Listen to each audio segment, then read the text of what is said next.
Hello everyone, welcome back to my channel. आज के video का विषय है पंथ होने दो अपरिचित, महादेवी वर्मा जी द्वारा रचित है। आज हम इस वीडियो में जानेंगे इसकी व्याख्या। आप वीडियो को पूरे ध्यान से सुनिएगा, तभी आपको समझ में आएगा इसका व्याख्या। तो चलिए शुरू करते हैं। पंथ होने दो अपरिचित शीर्षक कविता या गीत महादेवी वर्मा जी के काव्य संग्रह दीप शिखा 1942 में संग्रहित है। दीप शिखा की कविताओं में महादेवी की वैचारिक दृढ़ता पहले की तुलना में और भी बढ़ी हुई दिखाई देती है। उनका मत है कि चाहे जो हो जाए, हमें अपने काम और अपनी वैचारिकी पर दृढ़ होना चाहिए। इस कविता में महादेवी कहती हैं कि मैं जिस रास्ते पर चलना चाहती हूँ वह मेरे लिए नया हो सकता है, अपरिचित हो सकता है। उस रास्ते की कठिनाइयों का अनुमान मुझे नहीं हो सकता है। यह भी हो सकता है कि इस यात्रा में मेरी सहायता करने वाला कोई ना हो। संभव है कि मेरा सहारा केवल मेरा आत्मबल हो, तब भी कोई बात नहीं। महादेवी पूरे विश्वास के साथ कहती हैं कि पंथ को अपरिचित होने दो और मेरे प्राणों को अकेला रहने दो। मैं पीछे नहीं हटूंगी। यह रास्ता प्रिय तक पहुंचाने वाला है। यह कविता दोहरा अर्थ रखती है।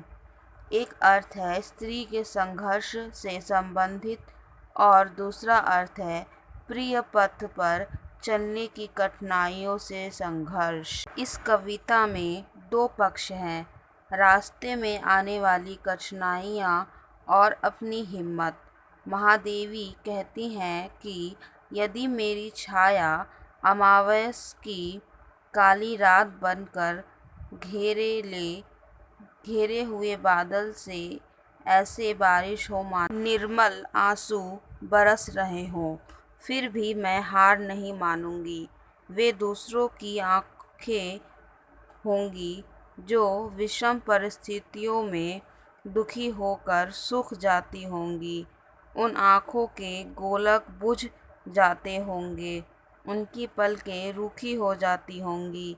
मेरी हिम्मत तो यह है कि डबडबाई आँखों में भी मैंने निगाहों की एक चमक बनाई रखी है, जैसे बरसते हुए आसमान में सैकड़ों बिजलियाँ ऐसे चमकती हैं मानो लगातार दीप जल रहे हों। वे दूसरे ढंग के लोग होंगे जिनके कदम इन परेशानियों के कारण हार मान लेते होंगे। वे दूसरे ढंग के लोग होंगे जो रास्ते के कांटों को अपने संकल्प सौंपकर हारे हुए की तरह लौट जाते होंगे। मेरे पाँव अमरत्व की यात्रा कर रहे हैं। वे मृत्यु के भय से मुक्त हैं। उन्होंने दुख को व्रत की तरह स्वीकार कर लिया है। वे निर्माण के प्रति उन्माद के स्तर तक का संकल्प ले चुके हैं। आशय यह है कि मैं हार नहीं मानूंगी।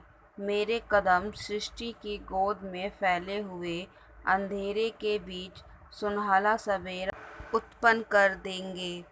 पराजय की वह कहानी दूसरे ढंग की होगी, जहाँ संघर्ष करने वाले की आवाज़ शून्य में समाकर मिट गई होगी और उनकी प्रत्येक निशानी धूल में खो गई होगी।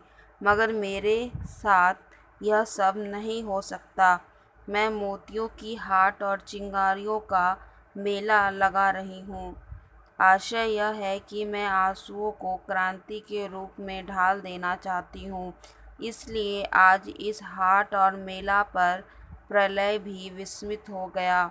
जो प्रलय मुझे मिटाने आया था वह मेरी हिम्मत देखकर आश्चर्य से भर गया है।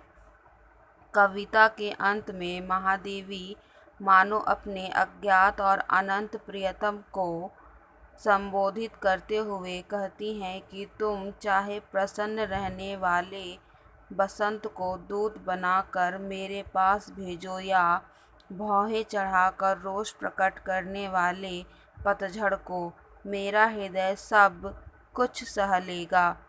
हृदय चंचल रहकर अपने दुख के आंसुओं और कमल की तरह सुंदर सपनों को लेकर तुमसे मिलेगा।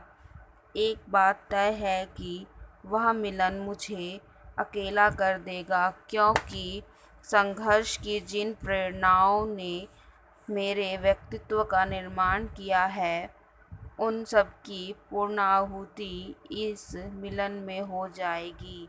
यह मिलन मेरे तुम्हारे द्वैत को समाप्त कर देगा। द्वैत की समाप्ति मानो हमारे अस्तित्व व्यक्तित्व को घुला मिला लेने के समान है। इस तरह यह मिलन मुझे एकांकी हो जाने का एहसास कराएगा, जबकि विरह की स्थिति में मुझे एहसास है कि तुम भी हो और मैं भी हूँ।